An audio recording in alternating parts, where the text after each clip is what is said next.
everyone. My name is Padmini Nidumolu, and I'm the co founder of Lean and Agile for Women, an organization that is founded to bring women in lean and agile spaces together to raise the floor for each other and to bring inspiring stories from our LIA100 platform so we all can learn from each other, get inspiration from each other, and motivate each other. And as part of this initiative, we have with us today from Netherlands, Alize Hofmeester. Hey, Alize, Hey. how are you? Yeah, Welcome. fine, thank you. Great. What I'll do is I'll do a quick introduction about yourself and we'll dive right into the conversation. Yeah? Great, All right. great. A little bit about Alize. She's the founder of TwinXter and the People Journey Circle. And as a senior, very seasoned executive, she assists organizations to explore and reshape their future way of working and ignites a different way of thinking within organizations. And also to create a truly new mindset that unleashes business agility, which is the need of the hour. She has over 20 years of experience within recruitment, management consulting, healthcare, banking, etc. And Alicia found her purpose during the massive global digital transformation of ING towards a full business agile organization. As one of the pioneers within the core team of this massive transformation, she designed new business agile structures, created several differentiating approaches on business and people processes, and she helped evangelize this new way of working and thinking around the globe. She strongly believes that if one is able to facilitate the right environment, companies, no matter large or small, where people can experiment, lead, and improve, magical things can happen. She also believes that only changing the structure or implementing a new model does not make your organization business agile. It needs much more. She's also an author of Purpose Driven People, which just got released. And she's also a co author of Agile People Principles, which she co authored with 34 other women, led by Pia Maria Thorin, who is also our LIA100 women. So that's a lot. And it's great that you have such a rich and fantastic enabled background. Welcome again. So, I'd like to start with your book journey. You just released a book, and this is your first full length book, right, as a solo author. So, tell us a little bit about, and I ask this of all my interviewees, right? When you first thought of writing the book, and maybe when you embarked on the journey, I'm guessing you probably had some barriers or apprehensions as to, do I really want to write it? Do I have it all, right, to be able to write a book? And if you did, how did you overcome that? Because many women want to express themselves, albeit not books, but in several forms, but they're very hesitant. How did you get over that? Yeah, thank you. And also thank you for your nice introduction, Padmina. And first of all, thank you for having me here in this interview. I My feel pleasure. very honored to be here together with you. And yeah, I think with everything we do in our life, if it's personal or if it's business wise, we sometimes have struggles and challenges that we need to overcome. So, writing a book was not something that I had planned. It was something that came up during the first agile transition that I was part of. And I started with writing. Um, the challenges I had during the day, I was writing them down to structure my head. And then all of a sudden, a good friend of mine, she said, "Why don't you write it down? Because a lot of people can learn from it. The way forward to the future of work um, is difficult, and we do not have the best practices anymore. So maybe we need to gather all kind of good practices so that other people can learn from that. And another thing was that during the transformation, I had the opportunity to create my own purpose. And doing so with the leadership team I was part of that moment, it was, I think, 3 years ago, um, writing down my purpose really changed my way of working and way of living. It helped me to take different um, to take different choices and to prioritize things in a different way. And the experience I had by finding my purpose, that was also something that I thought, okay, it's so extremely valuable to have it that I wanted to share that with other people. And I made a combination in my book. It's about purpose-driven people, people who work and live from their purpose and follow their purpose. They are able to deliver sorry, they are more able to do the things that are really meaningful and what they think are meaningful for other people, for the company they work for the community, and so on. So then after a while, I had also a coach who helped me in my writing process, because it's not an easy process and it costs a lot of effort. But with the help of a lot of people, I wrote a book and I finished it in the end of December, and now it's launched, and it's really about creating change and creating business agility and sustainable growth um, by starting from the heart of your organization, and that are the people. Because without the people, you are nothing, and that's what Yeah. make you unique. Yeah. No, Yeah. that's fantastic. And as part of Lean and Agile workshops, we make women who attend our workshops do something called a barriers exercise, where you Mhm. really list down the barriers to do anything that you really want to do, right? Mhm. And one of the things that they list inevitably, which is the most common denominator, is, it's the impediment they cause for themselves, right? It is their own apprehension, their own self-doubt. And I think what you just said, is incremental approach, right? And to also make sure you rely on people, lean in on people, take help. That's truly fantastic. And actually, that's a go ahead. Yeah, and sometimes we make it too big, and then we think we need to do it perfectly. I Yeah. don't know if that is typically something for women, but it's Possibly. something that we have, or at least when I speak for myself, I sometimes make it too big, and then it becomes nothing. But if I can create things in smaller pieces, and that's also what I did with writing my book. It was not written in one way, so I had help of people. I had a coach who helped me, but I also had people around me who read and reread the topics so that it became better. They gave me feedback, they reviewed the book, and then you get more secure also by yourself Yeah, that that it will be um, that it will be helpful for other people.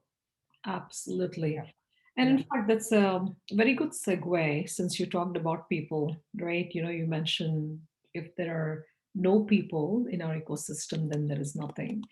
And this also goes back to your philosophy, your belief that if an ecosystem can be created where people can experiment and learn and improve, magical things can happen, right? That's what you always say. How do you enable people that safe space to experiment? Because experiments can lead to success or failure. So there Mhm. needs to be a safety net Yeah. to kind of embrace those failures and treat them as stepping stones for success. But that's not too common. It's easier said than done. How can we enable people to do that? Yeah, first of all, it's important for people if you start to co-create on some topics. For example, in your organization, I'm working now in an organization, and we start to build and create the organization together. So, what kind of model will facilitate our new way of working and our new way of thinking? And doing so, that means that they will also make failures. And every meeting we start, we say, okay, we are here together to learn and not to do everything perfect. But we are learning and we make failures. And that's okay. But the most important thing is that we learn from our failures. So we talk about that in a small environment, and we do that in all layers of the organization. And that is really helpful to discuss and really discuss this in the open with the people who are in the room. And yes, now it's a virtual room, but all people who are there and who are working on those topics, we first start with that. We do check-ins. We want to feel how people feel today, if there's something that is blocking them. And just by talking, and yeah, I now say just, but it's not just because it's not that common in every organization, but by having the dialogue about what we are doing and that it's okay to make failures, but you also need to learn from them and then improve it. And that's really helpful. So what was very funny is that we talked about that during a design sprint, and then all of a sudden I heard in another session that they created the Failure Friday, so that everyone on Friday should put failures in the community app and so on.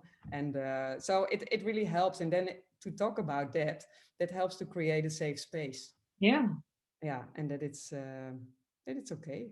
Yeah. I Yeah. love the failure Friday concept. Yeah. And I've seen even a failure conference where people talk about the experiments gone wrong, Yeah. with the same philosophy that it's okay, right? There is always something to learn, and that's probably aiding the next step, and it's informing the next step pretty well. So, yeah, I Yeah, love but it's also how we grow up as a little child. true. How do you learn? You learn to walk by falling down. Yeah, yeah, And when we are children, then it's okay that we do that and that we make failures and that we write in a different way and that we spell our words in the wrong way.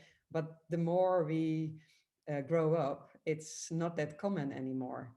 So I think we need to go back a bit to that kind of thinking. And yes, you, yes, we can only learn by making failures and trying things. And if you try things, yeah, you are not always perfect. So yeah. yeah. Totally. And talking about thinking, right? I know you experiment a lot with new ways of thinking, and you coach your leadership and your executive team of the new ways of thinking. So apart from empowering them, enabling them to learn from failures, what are the other new ways of thinking that you have experimented with and you've coached on? Yeah, I think what is very important is that if you want to create a different way of thinking in your organization, and that it's okay to make failures and to experiment, to work in an iterative way, um, to work in communities together with people in other parts of the organization or maybe with other organizations together.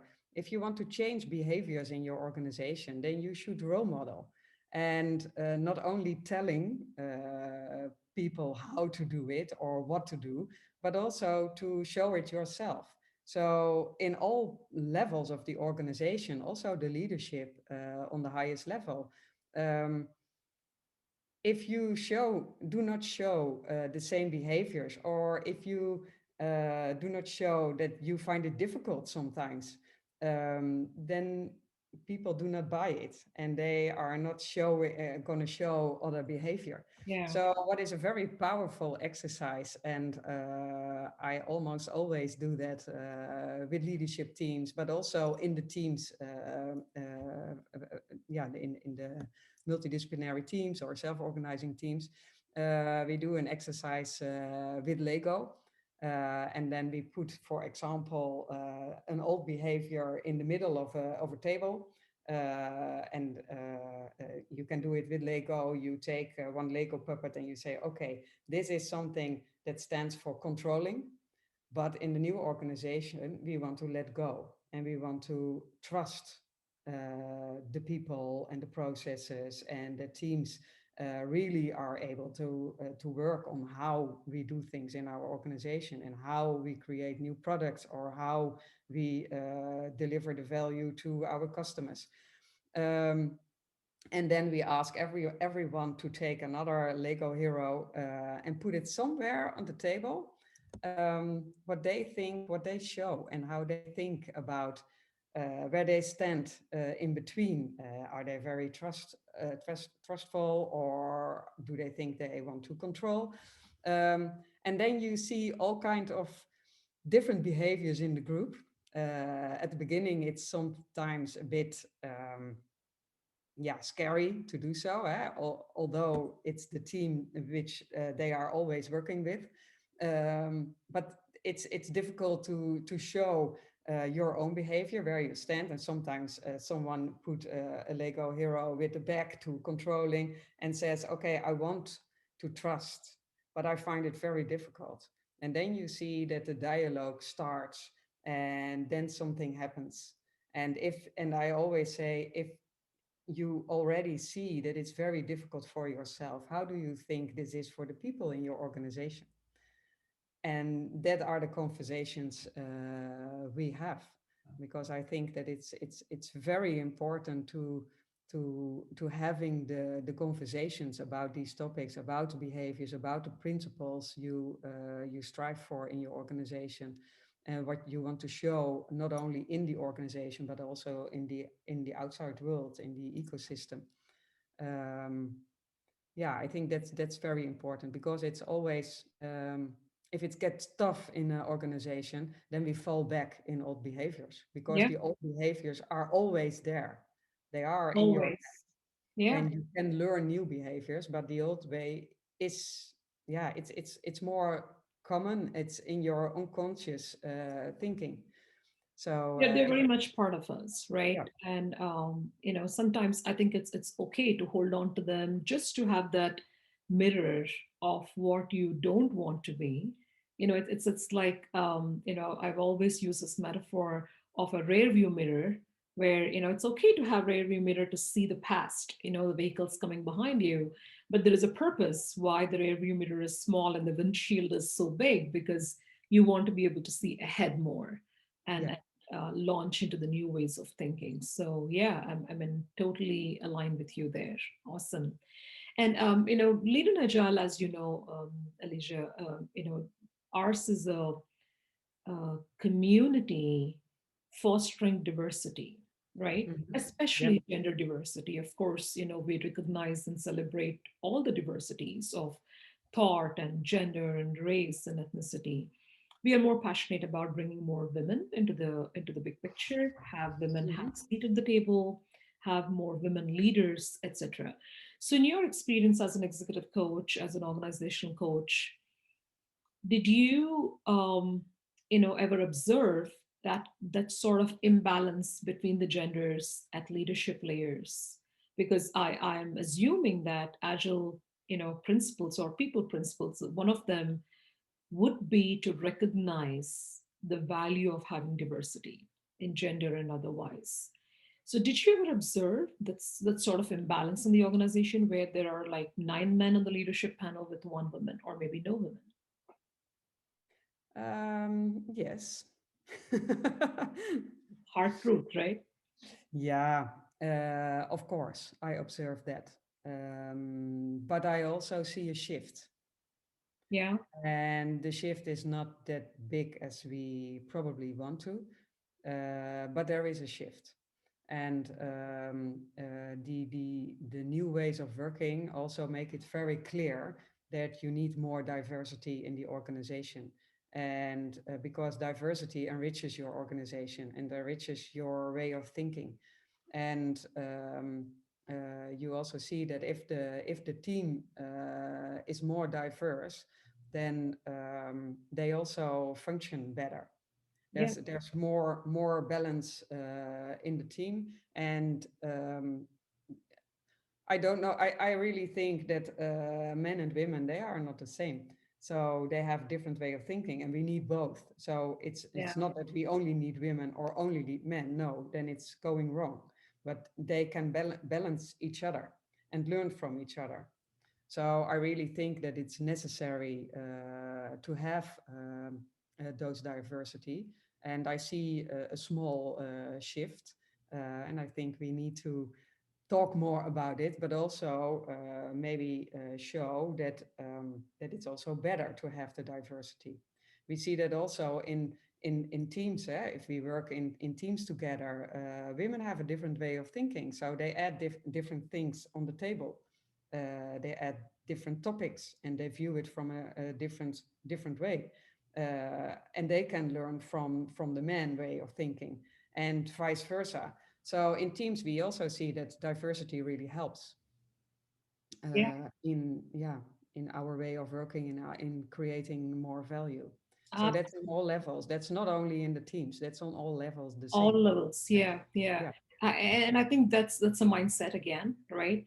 yeah, It is the culture that we can enable as mm, coaches, as change agents, and ensure that it not just happens but sustains, right? And also doing that diversity not for a check mark, but really mean it, right? It's not enough if you are diverse, but involve the diversity in all your decision making forums and ensure that their voice is heard where appropriate and bring them in, where needed. I think that's more important. So, you know, um, great thoughts there. Thank you so much. mm. So that was a fantastic conversation, and I really enjoyed it. And as we wrap up, do you have a message for our community? Something that you believe in, something that you know, live by. It could be just a word or a phrase or a sentence. Yeah. For me, it's because I experienced it myself. Stay true to your purpose, to what you Yeah. stand for.